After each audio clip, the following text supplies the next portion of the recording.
Welcome back, everybody. Now, when this show began, I was pumped because we get to know the players and coaches away from the field, as well as get some on-field knowledge. Now, this was the week I was most excited for because we have your starting quarterback, Darian Durant, here. Darian, thanks for doing this so early in the morning. Oh, no problem. Glad to be here. But you had some early meetings, though. Yeah, that's what happens when you lose. You get early meetings.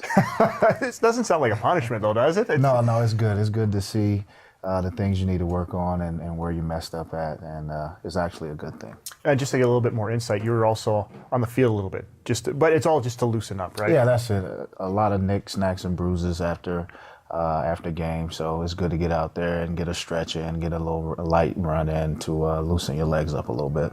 Now that you've had a chance for things to soak in a little bit from Saturday, I know you amongst anybody hates losing. You no doubt. Really hate losing, but still, as opposed to Darian 5 years ago, it seems like just more business as usual. You seem to be able to move on a little bit easier. Yeah, no doubt about it. I think that once you make up your mind and have that mindset that you're not going to win every game, no matter how much you want to, you have to take the good with the bad. And losing sometimes allows you to go in, sit back, and take a look at all the things you're doing wrong. Sometimes you overlook those things when you're winning, and so a loss kind of brings you back down to earth and really puts you back in that place where you're hungry.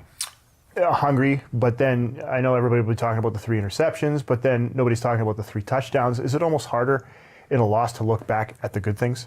Sometimes it is, because you always ask yourself, what if I would have done this or made this play different, and things of that nature. So the bad always outweighs the good when you lose, and it's vice versa when you win. So that's why you have to be even keeled and take the good with the bad. But man, you almost pulled out of the fire, though, didn't you? Almost, but almost doesn't count. So we have to get back to the drawing board and make sure that when it comes down to those tight situations, we're able to come out on top.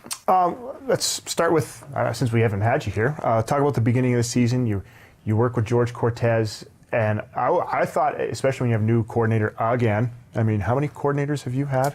It's 5 now. Yeah. That's hard. How hard is that? Different terminology, different everything. It can get difficult at times.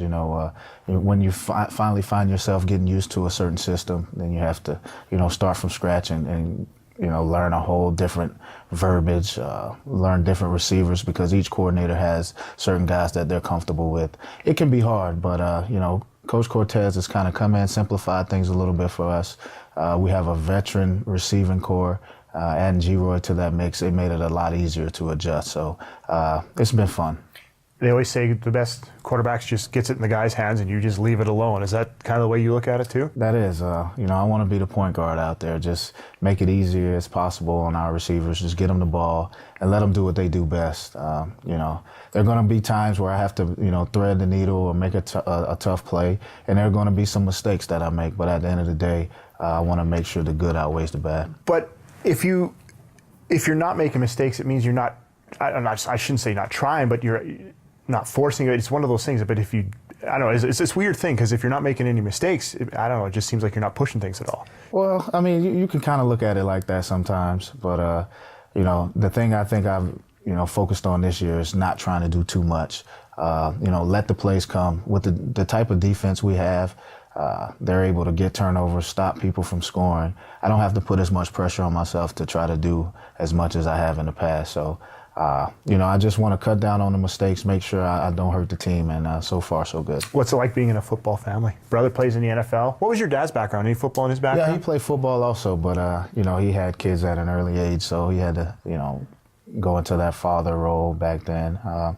It feels good. I mean, to have a whole family who understands the game, who can talk to you about football, who knows how tough it is. It's great. My mom, she's great when it comes to, comforting me and also being hard on me at times. So, I love being a part of a football family. Now, the one question I've always wanted to ask you is, now with the way the NFL is and the way you played, and you have the likes of the Russell Wilsons, who is pretty much you, do you feel like you kind of missed the boat a little bit? No doubt about it. I mean, I think everyone wants to play at the highest level, and that is the NFL. And, when I was released from the NFL, the thing they told me was I wasn't your prototypical guy. I was too short. So, I think it's just about timing. A lot of success in pro football is about timing. And I think I would have had a better shot nowadays than I did back then. All right. Thanks for doing this, Darian. Hey, no problem, man. I had fun. That was, hey, hard questions, huh? No. That was easy. That was easy. All right. Thanks, Darian. Still lots to pack in this show, so we'll catch up with Chris Getzlaff and tell you about his work on the field and off as well. But next, Coach Chamberlain is front of the U touchscreen and give us a peek at Travis Lulay and the Lion offense, all here on The Coaches Show.